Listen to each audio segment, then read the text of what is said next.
qaybtii shanaad ee sheekadii mataan ciideed.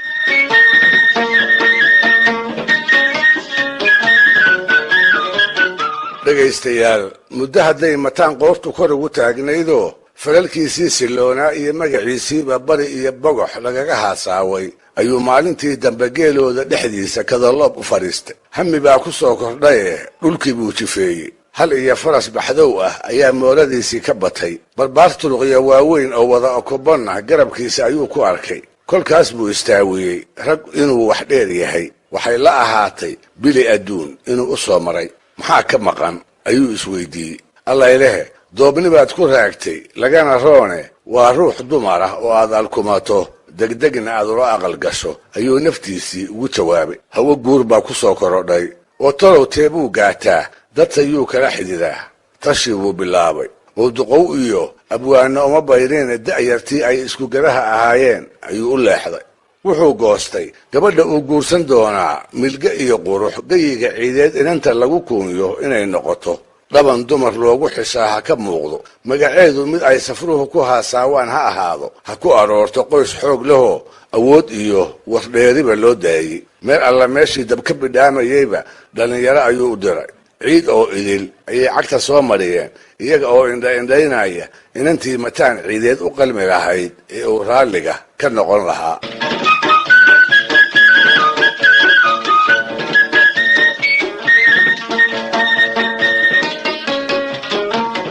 ina hebeshii loo soo sheego wax uu ka maagto oo uu wuxuun ku dhaliilaba, ugu dambaystii ayaa barbaar geenye qodban ku joogaa uu geedkii uu fadhiyey kaga degay. wadahadal gaaban kadib waxaa la midacsaday mataan oo ilka caddaynaya oo aad moodo safar dagani inuu u muuqday. waxaa la arkay mataan oo muusoonaya, mataan oo boodboodaya siduu yahay canug aan weynaanoo wax ka lumay cabbaar kadib ciidda ka dhexelay. allaylehe, gabadha laguu sheegay way kuu qalantaa. reer la yaqaan way ka dhalatay. bilic aan dumar loogu wada deeqinna waa loogu deeqay laguna galladay. qorshe iyo quluud wanaag haween loogu xisho oo dhan baa lagu tilmaamay. oo waa tuma, waa salaada yuusuf. waxay eedda rumaad u tahay nimankii walaalaha ahaa ee gebyo ogaa weerar bulxan yuusuf iyo qamaan bulxan yuusuf. waa inan kibir iyo sagaalka nooc ee suuruhu u kala baxaba isku darsatay. waa inan rag oo idil cagaha isugu dhufatay. hebel bay diiday, hebel kalena aabbahay buu uga yahay waa tii tiriye malaha adiga ayuunbay ku sugaysay. qoodhay iyo xeraday maanta ayaa guur kuu eg yahay. isbandhigoo doobnimo lama ammaanine reer yeelo. mataan baa sidaa naftiisa kula showray, go'aankaana ku adkeeyey.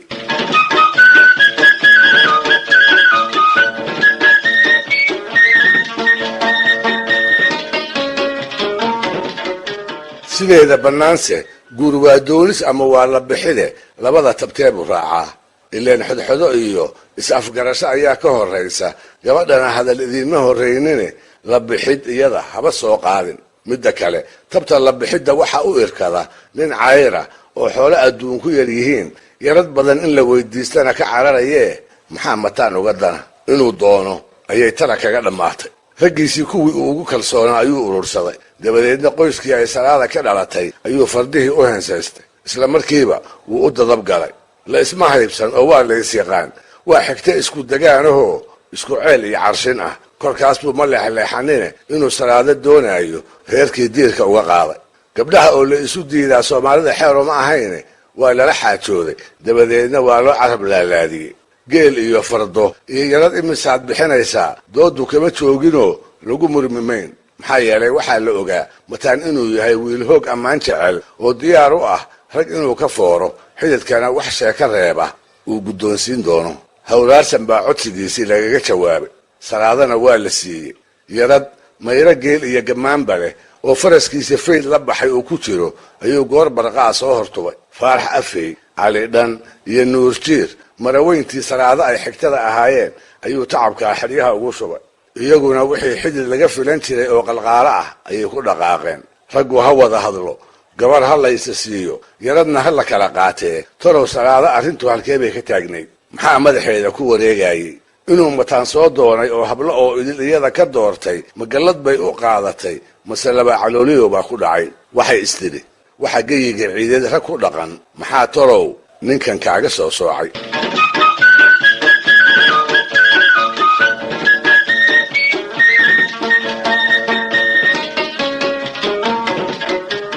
su-aashaas ayaan aniguna jawaabteeda toyday, waxaana ku tiri kuteen igu soo gaadhay dadabgalkii horeba inay gabadhu doonistii mataan ka maagtay.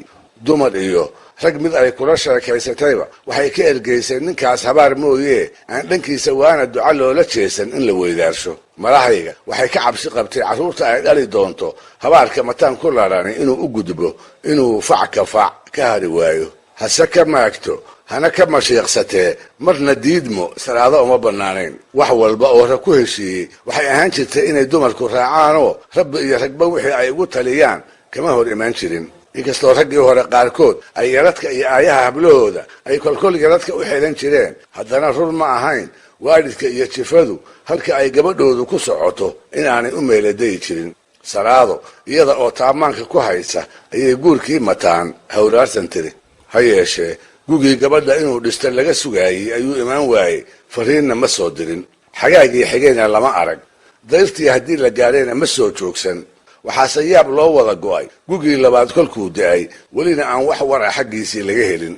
muxuu talow mataan maagan yahay ayay dadkii yaqiini ishaybiyeen, waayeel iyo dhallinyaro, rag iyo dumar.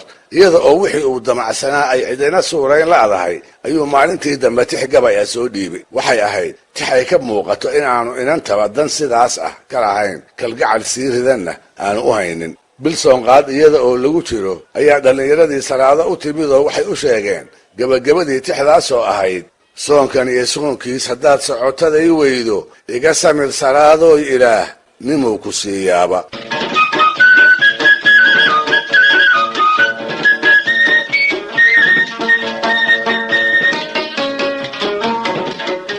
waxa la sugaba gugii saddexaad ayuu isa soo dhigay, isaga oo haba yaraatee aan wax cudurdaar ah xididkii iyo gabadhii toona u sheegin.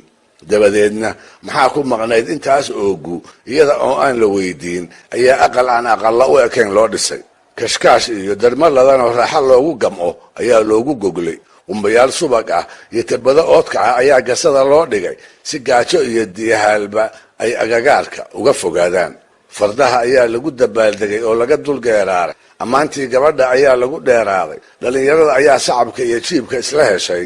salaadana goor fiid ah oo dayaxu 9 iyo 11 u dhexeeyo ayaa aqalkii loo asteeyey mataan loogu soo hooyey. aroos gobeed buu ahaaye rag allow ninkii sidaas loogu maamuusay muxuu kaga abaalguday? amankaag iyo afkala qaadba waa dambeeyaane.